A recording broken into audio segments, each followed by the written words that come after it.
first thing you want to do before working on any electrically driven air compressor is to make sure the compressor itself is turned off, the power to the compressor is turned off, and if possible, that the air compressor is unplugged from the power service.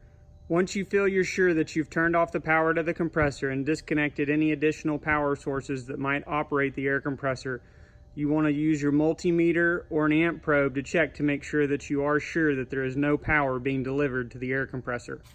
Use your multimeter to make sure that you don't have any operational power going to the compressor systems. Once you have verified this, you can move on to the next step of draining the tank or system pressure to make sure that the compressor is safe to operate.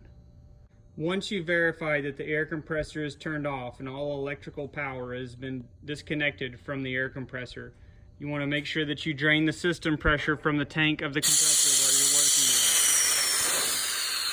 with. Make sure that this pressure has been drained down to zero. You can check by checking your tank pressure gauge to make sure that it reads zero. You can also check by pulling the tank safety valve to also make sure that there is no pressure left in the tank. The tank safety valve is typically located somewhere near the gauge. Once you've checked all these things, your compressor is now safe to work on. We are now going to show you how to replace the on-off switch on any of your 208 to 230 volt industrial series air compressors.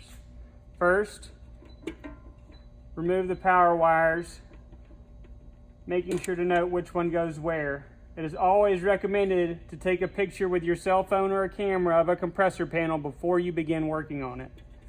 Then the on-off switch can be pulled out through its installation hole. Remember, when you're reinstalling the new on-off switch, there's a small knob. Make sure that knob goes through the knob when you're reinstalling your new switch. Once the new switch is installed, you can replace your power wires and your compressor is ready to go.